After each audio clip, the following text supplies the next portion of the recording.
کہتے ہیں جی کہ موٹاپے سے بچنے کے لیے آج کل آپریشن کراتے ہیں کہ معدہ چھوٹا ہو جاتا ہے. ٹھیک ہے، اگر علاج ہے تو کوئی حرج نہیں، کیونکہ موٹاپا بھی بذات خود ایک عذاب ہے.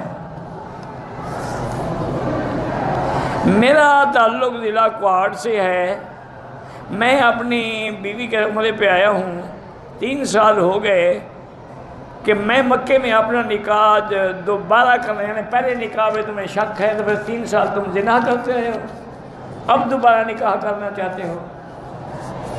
عجیب آدمی ہے وہ. پہلا نکاح تمہارا کدھر گیا؟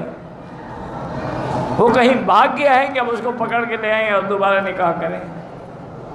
لا حول ولا قوت الا باللہ.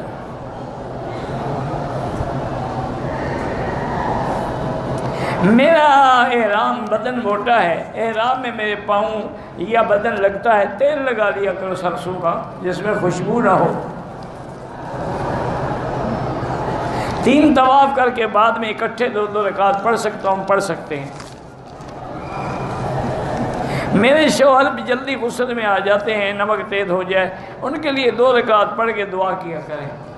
2 رکعت پڑھیں نماز، یا اللہ میرے خاوند کو ہدایت دے، اور اللہ کا نام ہے یا لطیف ہو یا ودود ہو، یہ پڑھ کے جب بھی آئے دم کیا کریں، انشاءاللہ وہ ٹھنڈے ہو جائیں گے. غلاف کعبہ کے دھاگے توڑنا ناجائز ہے. عورت بغیر محرم کے حج نہیں کر سکتی.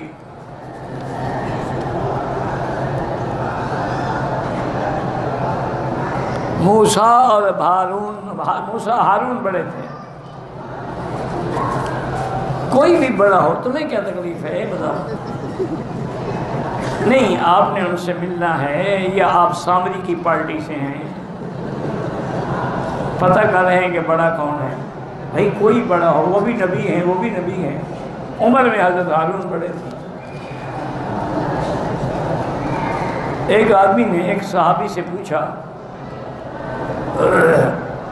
انت اکبر ام رسول اللہ، تم بڑے ہو یا حضور؟ انہوں نے کہا رسول اللہ اکبر منی وانا ولدت قبلہ بسنتین، بڑے تو حضور ہیں لیکن میں 2 سال پہلے پیدا ہوا تھا. یہ ہے ادب کہ میں کیسے کہوں کہ میں بڑا ہوں. بڑے تو حضور ہیں، باقی میں پیدا پہلے ہوا. یہ موسیٰ علیہ السلام اور ہارون کے جناب پوچھ رہے ہیں. کہتے جی طارق محمود صاحب جو عبقری والے ہیں، میرے دوست ہیں، بھائی ہیں، بڑے اچھے صالح آدمی ہیں، اور کیا معلومات کر رہے ہیں آپ نے، بڑے اچھے حکیم بھی ہیں، ہمارے علاقے سے تھے، اب تو خیر لاہور چلے گئے.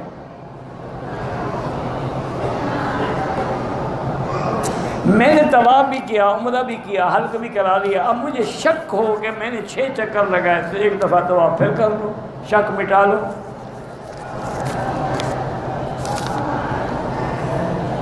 یہاں پر نکاح کرنے کا طریقہ یہ ہے کہ محکمے میں جا کے درخواست دیں.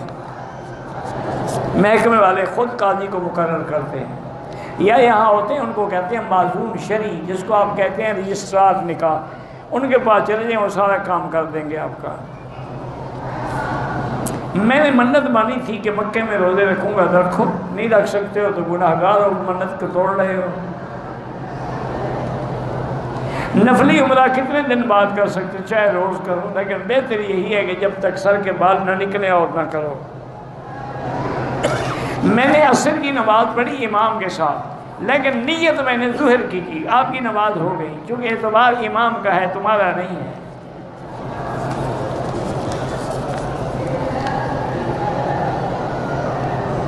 کچھ ساتھی ہیں جو کہتے ہیں امام حرم کے پیچھے ہماری نمازیں نہیں ہوتی. تو اچھی بات ہے، اللہ کرے وہ حرم بھی نہ آیا کریں. جب ایک جماعت میں ان کی نماز نہیں ہوتی تو یہاں کیا کرنے آتے ہیں؟ البیک کھانے آتے ہیں. اسلام میں کالے جادو کی کیا سزا ہے؟ کالا ہو یا پیلا ہو یا نیلا ہو، جادوگر کو قتل کر دیا جائے. نہ سر رہے گا، نہ بانس رہے گا، نہ بانسری بجے گی. طواف کے بعد 2 رکعت جو پڑھنے ہیں، مرد اور اکٹھے ہو کے پڑھ سکتے ہیں. ہاں پڑھ سکتے ہیں، وہ کوئی جماعت تو نہیں ہو رہی ہے، تو اپنے پڑھ رہی ہو، اپنے پڑھ رہے ہیں.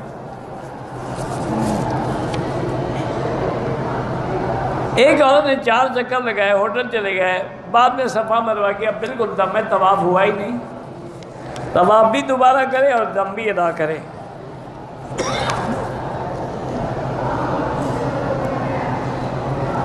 میں اپنی والدہ کی ہر ممکن خدمت کرتا ہوں، لیکن وہ پھر بھی ناراض ہو جاتے، کوئی بات، ان کی ناراضگی بھی تمہارے لیے دعا ہے۔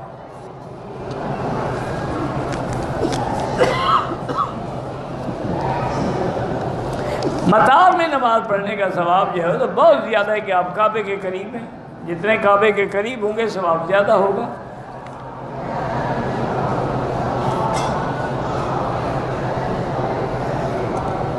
میری بیوی سے جھگڑا ہوا، میں نے کہا کہ تم میری طرف سے آزاد ہو، پھر 4 روز کے بعد پھر جھگڑا ہوا، میں نے 3 طلاق دے تو پکی آزاد ہو گئی نا، جان چھوٹی۔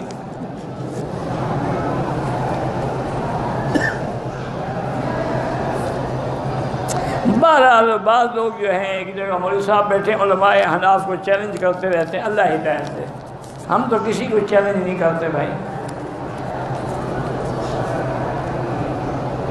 حدود حرم کے باہر بھی اگر صفیں جڑی ہوئی ہیں، مل رہی ہیں، نظر آ رہی ہیں، نماز جائز ہے۔ اگر طواف میں بھول سے خوشبو لگ جائے تو خیرات کریں، صدقہ کریں۔ مسجد عائشہ سے عمرہ کرنا ہو تو عورت کے لیے غسل ضروری ہے؟ کوئی ضروری نہیں، سنت ہے، کر لے، مرضی نہ کرے نہ مرضی۔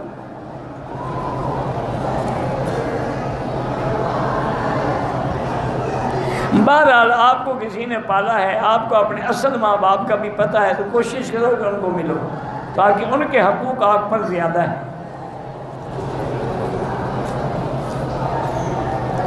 پیشاب کھول کے نہیں آتا ہے تو اس کے لیے دوائی پیا کریں، کوئی ٹھنڈی چیز استعمال کریں، اللہ پاک شفا دے۔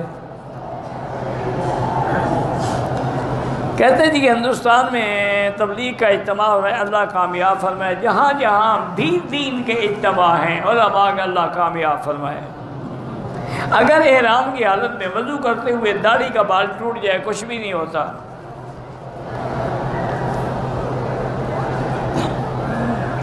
کچھ لوگ مدینہ پاک زیارت کے لیے آئے، سبز گنبد سے باہر سے سلام پڑھ کے چلے گئے، مسجد میں نمازیں نہیں پڑھی، اللہ نے محروم کر دیا ہے۔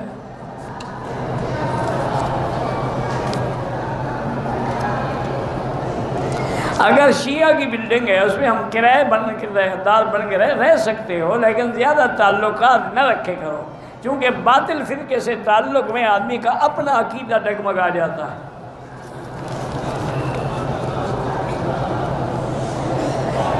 عورت کے لیے پردہ کرنا ضروری ہے، برقع پہننا تو ضروری نہیں ہے، چادر سے پردہ کرے، کسی چیز سے پردہ کرے۔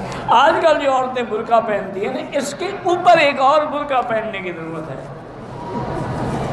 یہ برقع تو خود زینت کے لیے، فیشن کے لیے، دکھانے کے لیے کہ ہاتھوں پر پتہ نہیں کیا کیا لگا ہوا ہے اور کیا کیا نشان بنے ہوئے ہیں، انا للہ و انا الیہ۔ یہ برقع تھوڑا ہے، یہ تو فیشن ہے، گاؤن ہے۔